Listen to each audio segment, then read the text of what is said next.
Hello, and welcome to Sleepbound Nights, where we tell gentle original stories written just for sleep, read by Ian and Alex. Please like or follow, as it will help other tired souls find us. And there's far more than we put on YouTube too. Whole worlds and new members-only stories every week, all ad-free on Supercast or Patreon. The links are below. Now, settle in.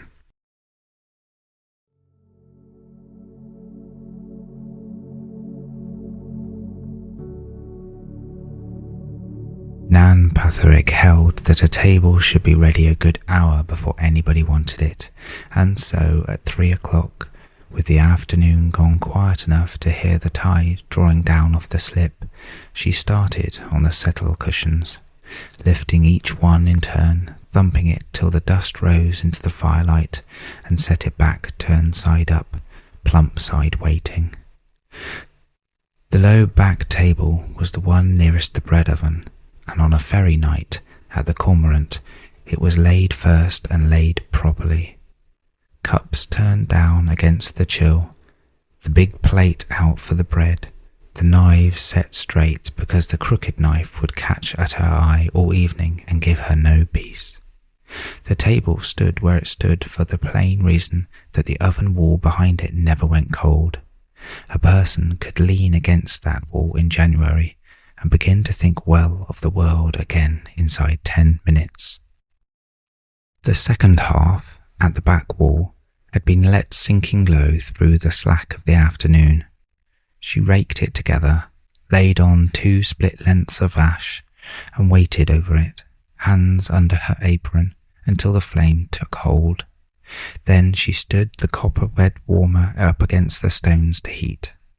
A turned cushion was all very well, but a cushion with a warmer running under it just before a person sat down, that was the difference between a seat and a welcome. The mulled cider had been in its crock at the side of the range since dinner time, and the whole art of it, Nan had said so often that Perrin could say it along with her, was to bring it just under a simmer and hold it there. Cider that boiled was cider ruined, and no honey after would save it. She gave the crock a slow stir, dropped in the last curl of orange peel, and drew it a hand's width off the heat, where it sat steaming gently, smelling of clothes the whole length of the passage. The toast forks, all 3, went into the oven door to warm through, handles outward, ready for a hand.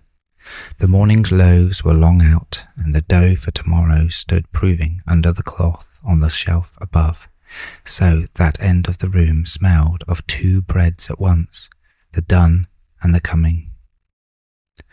Perrin came in from the yard with the coal scuttle, walking at his own pace, which was the pace of a boy who had worked out that a job finished early was only ever replaced with another one. He was small for 12 and serious about fires, and he set the scuttle down square to the hearth exactly where it went. "Leave that now and do the curtains," said Nan, laying side first before the dark's properly down. Perrin liked the curtains. He liked the run of the brass rings along the pole, and he liked being up on the window seat where the whole shore road could be seen at once, which was how he came to be first with the news of it. 2 lamps lit, he reported from the second window. Then the rising importance. 3, Thames past the chapel. "Then he'll make it to the top of the road by the hearth," said Nan, not looking up from the crock, "and be down here 10 minutes after, telling me the dark's come early." As if it hadn't come early every winter of his life, and him the man paid to meet it. Tam Bickford had lit the lamps along the road for 40 years and more, and complaining about the dark was, in Nan's opinion, simply how he kept himself company between one lamp and the next. The lane windows went dim one after the other. At the last of them, the window over the slip, Perrin had had his hand to the curtain when Nan stopped him without turning around. She had a gift for knowing what went on behind her back, which Perrin privately ranked somewhere between useful and unfair. Not that one. That one burns till the boat's in, and a good while after. Everyone on the water tonight, or the coast path either, I want them seeing our light before they've had time to feel sorry for themselves. So the room kept that window for the water, and the rest of its light to itself, on the table and the two fires. Perrin drifted back towards the oven with his hands behind him inspecting. He had views about the toast forks, chief among them that the boy who warmed them held a natural claim on whatever fell off them later. He had never once said it aloud. "Cut the loaf," said Nana, "and mind the heel isn't wasted," which was as near as she ever came to telling him that the heel was his. The church clock let its half-hour go, one note slightly flat, as it had done since before Nan was born. 3:30 then. The boat was due at 4. The last run of the day and the last of the whole winter, for the curlew went up on her blocks tomorrow and would not cross the Fal again before spring. There was no telling who would be on her, the final crossing of the year. Some years 6 came off her glad of the fire, and some years nobody at all but Josh Trewin himself, coming up from the slip with the boat seen to and the season folded away behind him, and even then the table was never laid for nothing. There'd be others down beside, boat or no boat. The end of the running brought people in the way a lit window brings moths, only slower and better company. Nan put 2 cups more on the table than she had any promise of filling, and pushing the kettle to the back of the range, where it settled into its low evening singing. The cushions were turned, the forks were warming, the cider was minding itself. Below the one bright window, the tide went on drawing out, patient, no louder than a kettle, and the lamplight lay down the wet stones of the slip to meet whoever came up them first. The latch went up at 20 minutes to 4, and the cold came in first, as it always liked to, with Tom Bickford close behind it, already talking. "Dark's coming early tonight," he said to the room at large, before the door was rightly shut before him. "Properly early, and a frost coming behind it, or I'm no judge." "Boots," said Nan, the way other people said good evening. He sat himself down on the bench inside the door and saw to them, though it went slowly, his fingers having stopped taking instructions somewhere back along the shore road. Nan came across and had the knots done in half the time, and neither of them remarked on it, it being winter, and him past 70, and her hands the nearest. Perrin, at the oven, gave her a long look. The top of the road by the hearth, she had said, and the door 10 minutes after that. And she had said what he'd say when he came through it, near enough word for word. There was no sense betting against her. He had tried it once or twice privately and lost both times. The coat came off next, a stiff old drover's coat with a damp standing on its shoulders, and went on the hook where the second half could get to it, so that soon the room had wet wool in it, along with the clothes and the proving bread. The boots stood side by side on the hearthstone and began, very gently, to steam. "Warmer, Perrin," said Nan, and the copper pan came up off the fire and travelled across the room flat and level. Perrin carried it with both hands, and the care of a boy who knew what it had cost to be trusted with it. He ran it the length of the settling cushions at the low back table, twice down and once back, and drew it out just as Tam arrived on his seat, the end of the settle up against the oven wall. Nobody had ever given him that seat, and nobody else ever sat in it. He let himself down into it, and whatever he had been going to say next went quietly out of his head. "I'll not be getting up in any hurry," he said at last. "I'll tell you that for nothing." Nan gave the crock its slow stir and dipped the first cup, the clothes riding dark on top, and set it into his two hands rather than down on the table. A cold man wanting a cup held before he wants it put anywhere. Tam said nothing while the feeling came back into his knuckles, so slow he could follow it, and then he drank. "Proper job," he said, which from Tam was a speech. Perrin had the first slice already on the fork, its handle warmed from the oven door, and knelt to the second half with it. He did not hurry it. Toast for the first man is not a thing to hurry, and the heel stayed safe under its cloth, where it was spoken for. The slice went to the table, buttered to the edges, and Tam looked at it and then at the boy. "That's a fair hand for a fork," he said, and Perrin went back to the loaf with particular unconcern. "Chapel lamps sulked on me again," Tam said to Nan's back, she being off among the spoons by then. "3 matches it took. Wind gets in under the glass on the westerly. It's done it as long as I've minded it, and I've said so the whole while." "And neither of you are giving way," said Nan. "Well, it's company," said Tam, and worked on the toast for a while. Sky swept clean to the stars anyhow, flat calm and a full tide. The boat will have quite a run for her last. "She will," said Nan. "Who are you expecting?" He nodded at the cups ranged along the table, more than the evening had yet shown any need of. "I've cups out for whoever comes," said Nan. "It's the last night. Somebody always comes the last night." Tam took another pull and looked over the rim of the window that kept no curtain, the bright one over the slip. Every light on the shore road was his to mind except that window, and that one was the one he looked for. He had come round the point tonight, the same as every night, seen it burning away at the road's end, and put a little more pace on for the last stretch. A man of 70-odd, with the whole road lit behind him, hurrying like a boy who can smell his supper. He'd not have told anybody that. He suspected Nan knew it anyway.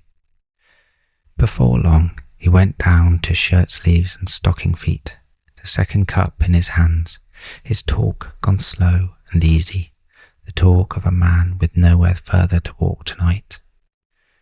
Nan went on down the table, cup by cup, spoon by spoon.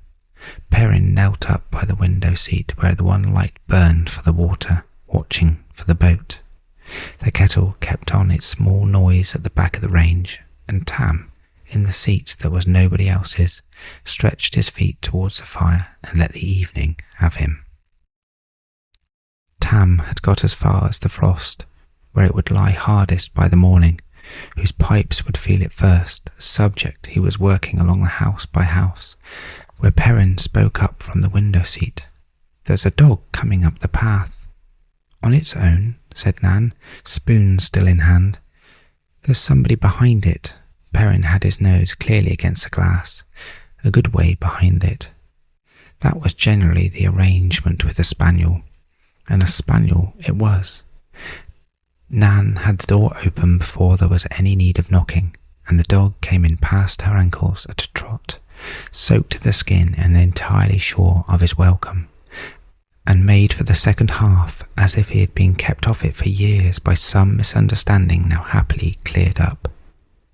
The woman came up the last of it, more slowly, at the pace of somebody who had stopped expecting the evening to improve, and arrived on the mat dripping and apologising before she was properly through the door. "I'm not stopping. I wouldn't, only the bus went without me. I was a minute up the hill and I stood and watched it go. And now Pilot, come away from there. Oh, I am sorry, he's wet through. He'll have your whole floor." "That floor had worse than a wet dog on it," said Nan. "Come in off the mat." The dog had need no placing. Pilot was known the length of the coast path. being the sort of dog who called at houses whether or not anybody in them was expecting him. And by the time the door was shut, she had the woman as well. "It's Bridie, isn't it? Yelland. Your mother walked that path with a dog on ahead of her many a year." "She did," said Bridie, and stood a little less like a stranger. Nan had her out of her coat before there could be any discussion about it. He had taken the whole of the afternoon's rain, that coat, and it went on the hook beside Tam's, where the fire could get to it. Her shoes went to the hearthstone alongside Tam's boots, so that the row of drying things down there was becoming a small exhibition. Then the towels came off the rail by the range, a towel gone soft and grey with years of exactly this, and Nan knelt to the dog and worked him over the way the job wanted doing, ears first, then the great feathered legs, then under the chin where the wet ran. Pilot leaned into her hands and groaned like an old door. "Here," she said, and handed the towel on to Perrin, who had left the window seat at some point nobody had marked and was standing by with his hands ready. He had long been of the private opinion that the one thing the cormorant wanted was a dog, and the boat could mind itself for a minute. He took over and finished the job with great seriousness, and Pilot, who knew a soft touch when he had leaned on one, shut his eyes and gave him the other ear. The good chair lived by the second hearth, half turned to the room, and Nan ran the copper warmer once over the seat of it before she would let Birdie near it. "Sit now, you'll walk nowhere for an hour yet, so you may as well be comfortable about it." The cup she dipped from the crock went into Birdie's 2 hands. A curl of orange peel came up in it, and Birdie sat on the front edge of the chair, holding it, the way a woman sits when she believes she may be in someone's road, and said she was sorry once more to nobody in particular. "You'd have a thin time of it on the bus anyhow," said Tam from his end of the settle. "Cold as charity, that bus. I rode it once, and I've spoken well of walking ever since." Birdie laughed before she had decided to. "It's 4 miles round by the road, though." "It is," Tam agreed comfortably, "and every yard of it is still there in the morning." "That rain went out over the water a good hour since," he added, nodding at the dark beyond the one bright window, as though the weather were an acquaintance who had left early. "You'll have had the whole of it upon the head." "The whole of it. It waited for me at the top and came down the other side with me." She remembered the cup then and drank. To Tom's way of thinking, there was no better seat in creation than a warm one, with somebody colder had just come in, and having been the cold arrival himself a cup and a half since, he had settled into the pleasure of it without the least shame. There was toast by then, too, Perrin being back at the loaf once the dog was done with his satisfaction, and Pilot, installed on the hearthstone, followed every slice from fork to plate with one eye, on the principle that a floor near a table is never poor for long. Steam had begun to rise off of him, smelling of warm wet dog and faintly of the sea. "Don't feed him," Birdie warned the room in the voice of a woman who had lost that argument in every kitchen along the coast. "He's had his tea. He had half of mine as well while we were waiting for the bus." "He's a working dog, I can see that," said Tom gravely, and let a corner of crust down by his foot where it did not stay for long. Somewhere in the first cup Birdie left off apologising, and somewhere in the second she went back to the chair as far as the chair would allow, her heels to the fender, the 4 cold miles she had been steeling herself for coming quietly to pieces behind her. The talk ran on low between her and Tam, the bus, the whole hedges needed cutting along the top road, and Pilot's age. The age of a dog her mother had walked before him, the kind of talk 2 people fall into when both are glad to be indoors and neither is in any hurry to say so. "Am I ahead of the boat?" Birdie thought of asking in the middle of it all. "You are," said Perrin, back at the post at the window seat, with his towel still over his shoulders. No sight of her yet. Nan finished a round of the table at last, the interrupted spoons put straight. By the second half, the row of drying boots and shoes had Pilot lying among the length of it now, flat as split water, one ear falling into Tam's left boot, steaming his way into sleep in the best spot in the house, which he had known was here all along. Pilot alone marked Ezra Rundle's arrival, 2 slow beats of the tail against the hearthstone. The tail knowing the step and seeing no reason to disturb the rest of the dog about it. By the time anyone else looked up, the door was shut again, and Ezra was hanging his cap on the end peg, a small, dry man who arrived everywhere without being heard arriving. He had been down at the point since the middle of the afternoon, seeing the curlew away in her last run of the year, and had stood on after the water had nothing more to show him, very dazed, doing something to Ezra's clock that his family had long since given up mending. When the cold began to find his knees, he came up the shore road to the cormorant to wait for the boat back, where at least the waiting could be done sitting down. Nan had a cup out of the crock and at his elbow before he had the newspaper out of his coat pocket. "Evening, Ezra." "Nan." There was nothing more in it. There never had been. He took his corner on the far side of the second hearth, in the angle of the chimney breast and the wall, out of every draught, and lowered himself into the high-backed chair as a man goes up about his own stairs in the dark, without looking and without a wrong step. He read for a while. The paper turned twice under the talk, a small dry rustle, and then did not turn again. When Bridie next glanced across, it lay folded on his knees, his thumb still keeping the pace, and Ezra was asleep, upright and tidy, chin down, the cup empty at his elbow. The talk at the table came down a note or two for its own accord, and Tam kept on with the frost, only softer. Nan took the cup away and gave the crock a stir it did not need. Up at the top of the lane, a tea would be drying past its best in the Rundle's oven, and words being kept warm along with it. They'd send the boy down presently.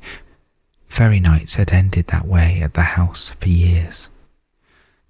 The knock came in low on the door, at about the height of a knock falls from when the knocker is 10 and has been told to be quick and civil both. "There he is now," said Nan, and went to the door. Sam Rundle stood on the step with his breath showing and one sock down, and had the message launched before the door was fully open, all in one breath. "Mother says his grandad here because he was meant to be home an hour since and his tea's—" And there the message ran out of road, because Nan's apron he could see from the far corner of the fire, the folded newspaper and the sleeping shape of his grandfather, safe as a church. "His tea's spoiling," he finished, at half the pace and a quarter of the conviction, the ending arriving a long way behind the need for it. "It generally is," said Nan. "Come in off the step before the warm gets out." She had him in, the door shut and the cap off of his head in the time it took him to remember he had been worried, and the room took him in with ceremony.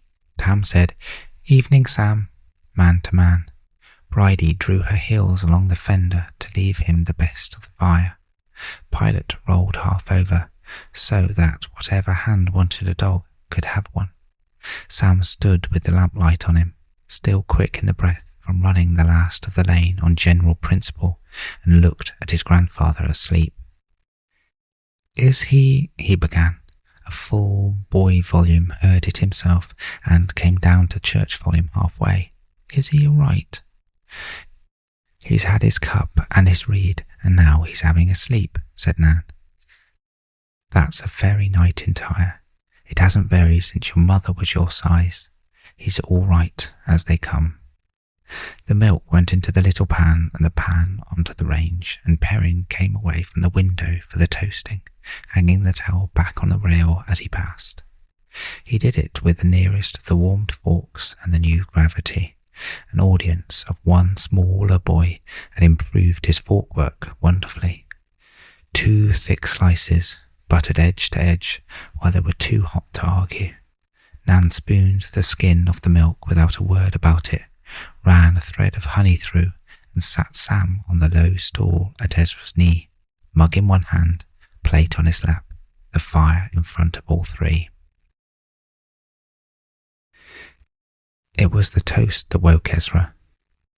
The knock had not managed it, nor the talk, but the smell of it reached in under whatever he was dreaming and fetched him up gently, and he opened his eyes without any start at all on his grandson at his knee, which struck him as a fine arrangement, and no more than a ferry night owed a man. "Well now," he said, "am I fetched or am I visited?" Fetched, Sam remembered the office he held. "You were meant to be home an hour since, Mother says." "I was on my way home. I'm on my way home this minute, if it comes to that. The cormorant's on the way home, if you go round by it." "It isn't on the way home at all," said Sam, who was on the age of exactness.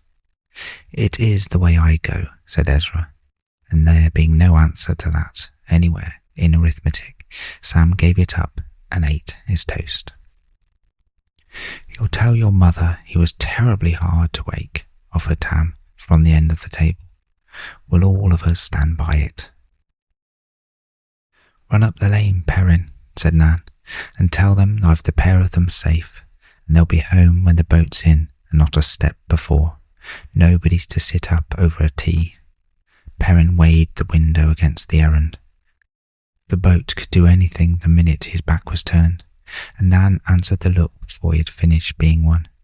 "She'll not be in before you go and back. Go on now." He went at the errand trot and came back with the cold on his coat and the news with it.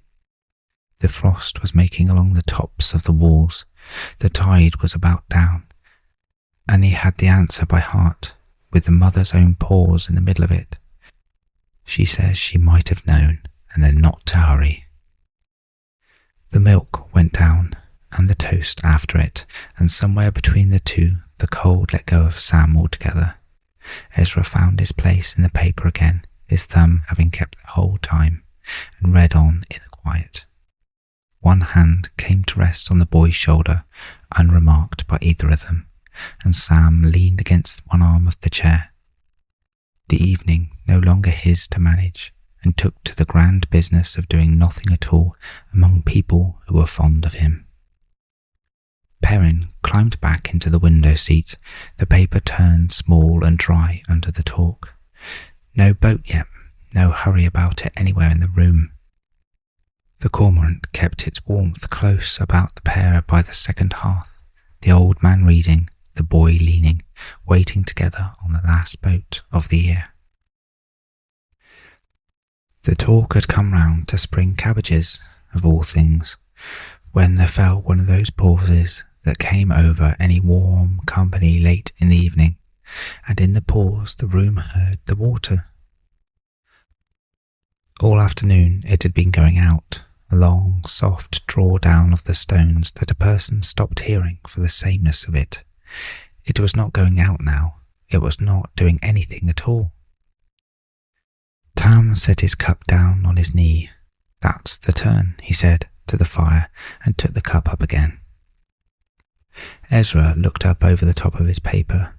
Bridie sat forward an inch in the good chair. Even Pilot's ear rose and fell once against the hearthstone, and the room listened for a little to the water lying still. It was nothing. It happened twice a day. They listened all the same. Perrin had been kneeling up on the slip window so long by then that the watching had nearly gone out of him, chin down on his folded arms, fogging the glass and wiping it with a sleeve out of habit as much as hope. He came up off the arms so fast that the window creaked. "Light," he said, and then, with all his waiting put into it, She's rounded the point. The curlew's coming." Sam was up on the window seat behind him before Ezra's hand had quite finished letting him go, and the two of them knelt shoulder to shoulder at the glass, taking turns with the sleeve, while the light came on steady across the black water, and, under it, faint and even, and the beat of our engine. Nobody else got up. The boat would be 10 minutes yet making the slip, and the room knew the shape of those 10 minutes better than most rooms knew anything. Nan drew the crock back over the heat and stood the copper warmer in against the fire, and went down the settle and plumped the middle cushion, the one nobody had sat on all evening, which had been Josh Trowin's these 20 winters by a custom too old to need saying. They heard the engine ease and die, and a small wash of her coming in against the stones, then rope and rings, and once the crack of canvas shaken out. The boys gave the room its news in turns, low, as if it were the boat that must not be woken. "She's in. He's making her fast. He's got the cover over the bow." And after that the reports thinned, because covering a boat for the winter single-handed in the dark is long, careful work with nothing in it worth telling, and the talk went kindly on without him. Only Perrin was still at the glass when the lantern stopped moving about her. Josh stood on the slip then, the light hanging low in his hand, and laid his other hand flat on the canvas over the gunwale, and left it there for a while, the lantern light standing still on the wet stones around his boots. Perrin, who reported everything, did not report that. And the light swung away and came up the slip, and Perrin got to the door first and held it wide, the one arrival of all of them that the cormorant went to the door to meet, and the night came in round the ferryman all down the passage, cold off the water and smelling of rope and tide. Josh Trowin filled the doorway without meaning anything by it, a wide, deliberate man of about 50 who had carried the parish over the water for so many years that half of it had never learned to swim, there being no call for it while the running lasted. "Evening all," he said. "That's the year shut." He sat to the bench inside the door and saw to his boots himself, and stood them at the end of the row on the hearthstone, where the drying had grown into a fair parade. And then he was a long time over the hooks of his oilskin, longer than cold fingers accounted for, taking each hook as it came. When the coat was off at last, he held it by the collar and looked it over, the way a man looks over a spade at the end of October, and hung it on the hook at the end of the row, and gave it a pat as it settled. Nobody remarked. Nan had his cup ready before he had turned around. "Here," she said, and the cup met him halfway across the room. He held it up under his chin first, letting the steam climb into his face, and drank when he was ready for it, and the room had the grace to ask him nothing at all until he had. He came to the settle at last and let himself down into the middle of it and sat quiet over his cup. Then he looked along at Nan. "You've had the pan under the cushion." "You've had a cold crossing," said Nan, and went on with the bread. She made the big pour after that, right around the table, the ladle going down into the crock and coming up full, Tam's cup and Birdie's and Ezra's brought back to the brim, and Josh's filled up again behind them, until the level of the crock had gone down past halfway, and the room smelled of cloves over everything else it smelled of. Sam had drunk milk all evening and considered himself outside the cider business altogether. He was given the last of the warm milk, with one spoonful out of the crock stirred through it for the occasion, and considered himself differently after all. "You were stood at the point when I took her out," Josh said across to Ezra's corner. "I was." "Thought it was you. You'd have your good coat on." It was her last run, said Ezra, as though that settled the business of the coat, which it did. Anybody come over with you? Tam asked. Not a one. Went across empty and came home the same. First crossing all year I've sung on. What did you sing? Said Sam over the mug. Never you mind what I sang, said Josh into his cup, and Bridie laughed, and Pilot's tail swept the hearthstone once. All well, then, the whole year of it, said Nan. She said it lightly, settling down the breadboard, but the table went quiet for it, because it was a question the room had been keeping up all evening without knowing it had one. 300 crossings near enough, said Josh. He turned the cup once in his hands. Nobody so much as wet, though. All well. Proper job, said Tam, from his end of the settle, in the voice he kept for the top of the scale, and nobody tried to better it. The cups Nan had set out that afternoon on nothing better than her own say-so, and every one of them found a hand to hold. If she noticed being right again, she gave no sign. She was away down the table with the crumbs, but Perrin noticed it for her, and put it with everything else he knew about betting against Nan. After that, the talk rose and spread itself, the whole table in at once for the first time. The frost and the blocks the Curlew would go up on in the morning, and whether the winter would be a hard one. And it was agreed the winter would be hard. Nobody sounded the least cast down about it, hard winters being a thing that would happen out beyond the light of the one burning at the window. Below the slip, patient as it had gone out, the tide came back in over the stones. The church clock let another half hour go, out over the roofs, and nobody counted it. The evening had got past the reach of clocks in any case. The room had gone over to the late, low kind of talk that minds its own pace, a remark, and a while, and an answer, and a long while, and the fire holding the floor in between. Tam and Josh had got into their two trades, the lamps and the boat, the night's ending set against the years. Every night, though, said Josh, as a man arriving at the end of a long sum, rain or moon, I put mine away the once, and I'm done till spring. And once a year I'd forget the knack of it, said Tam. No, a road's kinder, it stops where you leave it. And the bus, said Bridie, goes all winter, and nobody puts it away at all, and there's a wonder nobody wants. It'll be no loss put away for good, said Tam, who had not finished with the bus, and never would be. They considered their trades in silence for a stretch, without once competing over them, which is a rare way for two men to consider anything. And the fire cracked and dropped a coal, and nobody moved for it.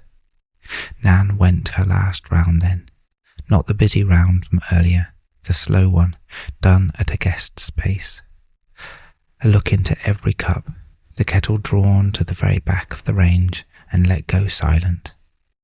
The big half raked together and bounced down low, so that its light stopped jumping and settled to a steady breathing, and one lamp turned down at the dark end of the room, and then the other, so that what light was left drew itself in close around the table and the two hearths and the two uncurtained windows, and the room got smaller and warmer both at once, closing down by degrees under a hand that knew exactly how far to close it.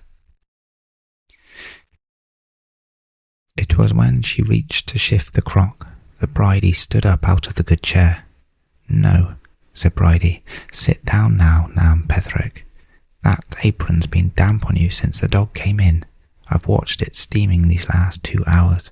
Give it here to the fender and sit down. The fire won't go out for want of you standing over it. Nan looked down at her own apron as though it belonged to somebody else. Then, to her astonishment of nobody but herself, she untied it and handed it over, and sat down at her own table in the plain chair at the end of it, and let the evening be run by other people for a while. Bridie spread the apron along the fender, where it set up a modest steam beside the boots, and Josh, unasked, dipped the ladle and brought Nan a cup of her own cider and put it into her hands before she could think of a job to do instead. The cormorant looked different, sat down in.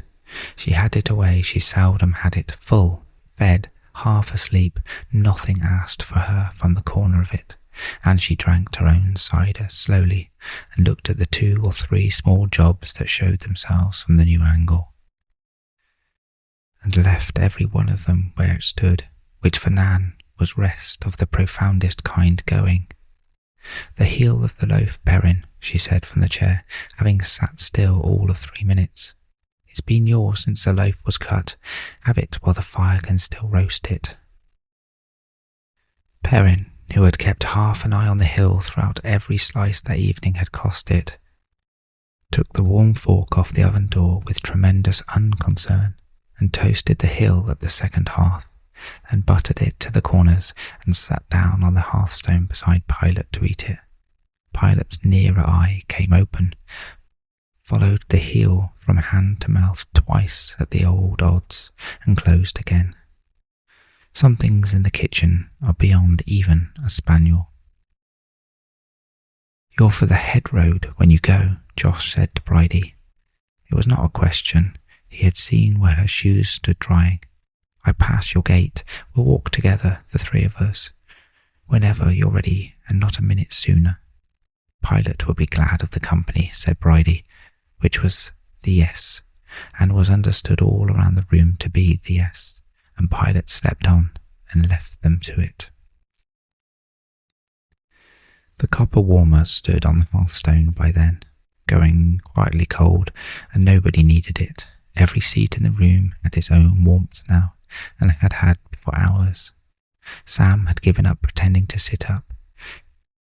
He was down against Ezra's arm, with his knees drawn up onto the stool, and the folded newspaper lay folded and finished on the far arm of the chair, and Ezra's chin was on his chest again, his hand where it had been all evening, and the 2 Rundles slept in 1 chair's worth of company as though they had planned it from the start of the year. Tam's hand moved on the arm of the settle over the place where the grain stood dark and glassy, rubbed down by every sitter the settle had ever held, his own 50 winters of it in there somewhere, his left hand where it was. The talk had long gaps in it now, and nobody minded the gaps. Tom said the frost would be through the parish by midnight. A long while later, Josh said it would that, and that's the whole of their exchange, and it did them both. Underneath, the room had gone over in its night sounds. The banked fire ticked as it settled. The kettle barely stirred at the back of the range. Pilot dreaming in small whimpers of something that ran slower than he did. The breathing of the boy fast asleep against his grandfather's arm, and the church clock, out over the roofs, let go another half hour that nobody in the Cormorant had any use of. "Now then, Sam Rundle." Ezra had woken as tidily as he slept, all at once and without fuss, and his hand was already smoothing the boy's hair where it had gone sideways against the chair. "Boat's in, has been for a good while. We're sent for, the pair of us." Sam came up out of his half asleep by stages and stood blinking while the room put itself back together around him, and remembered where he was, and looked well pleased with it all over again.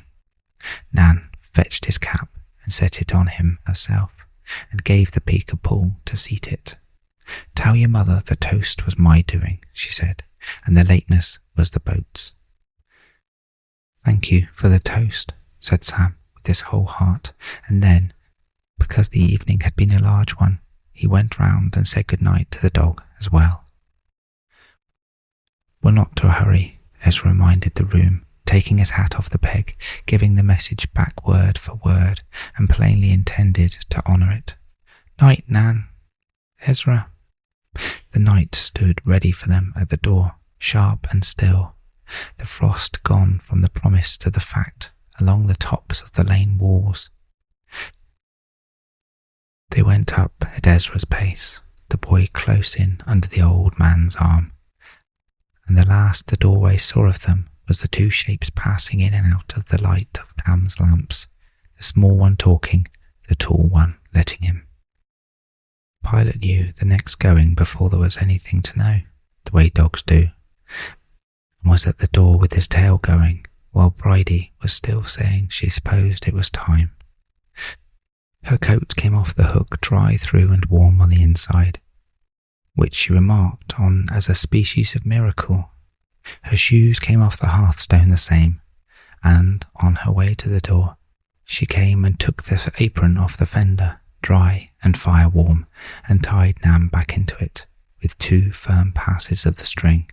The loan returned in better condition than it was lent. Josh got back into an oilskin a good deal warmer than the one he had taken off, and took up his lantern. "I'll be down to see you onto the blocks in the morning," he said to Nan at the door. "There'll be breakfast in it," said Nan, and that was the morning scene too. "And I was cursing that bus," said Bridie from the step, by way of summing up, and went off into the dark after the dog before anybody had to make anything of it. Josh's lantern swinging easily beside her, Pilot out in front the way he had come, first at every gate. Tam stayed a last half cup's worth. His own cottage was no distance at all, and every step of it lit. There was no call for haste in any direction, and the fire, though banked, was still a fire. When he did go, he sat to the bench and did his own knots, his fingers back in service after an evening by the oven wall, and neither he nor Nan said a word about that either. "Mind the road," said Nan at the door. "I lit it," said Tam, with all the dignity of the trade, and went off up it. The one man in the parish who walked home every night in his life in light of his own making. "Get on up now," said Nan to Perrin, who was asleep enough on the hearthstone to be past arguing. "The forks have earned the hooks, and you've earned your bed." He went up the back stairs, trailing one hand along the wall, and the room was hers. Then it was Nan and the room's last task, which her hands had done so many thousand evenings they hardly needed her along. The big hearth raked, the core of the fire gathered close, and the ash drawn over it, and all the heat was down to a low red, thought under grey. Good till morning. The guard stood in front of it, the crock lifted off the range with hardly a cupful left in it at the bottom, and that put by, the cup washed, dried, and carried back to the low back table. There would be no boat off the water tomorrow, nor any morning until after the spring came round again. She laid the table all the same, cups turned, mouths down against the chill, the big plate out for the bread, the knives set straight so that nothing should catch her eye when she came down. Then the last fork went back on its hook by the oven door. She opened the door once more before she barred it, from habit, and stood in it a little. The cold had had the village to itself now, the lane empty, Tam's lamps burning their steady quarter-mile down to the water, and below the slip the tide well up the stones already, going about its own business in the dark. Nothing would come over the water now until the spring. She shut the door and dropped the latch. Last of all, she went to the window over the slip, where the lamp had burned since dusk for anyone on the water or the coast path either, and had long since run out of anyone to burn for, and turned the wick down and out. The dark came up the glass. What was left then was the room's own light, the dull red of the banked fire behind its guard, the stub of the candle Nan carried to the foot of the stairs. From the stairs, candle in hand, she gave the room its last look over and found it all as it should be.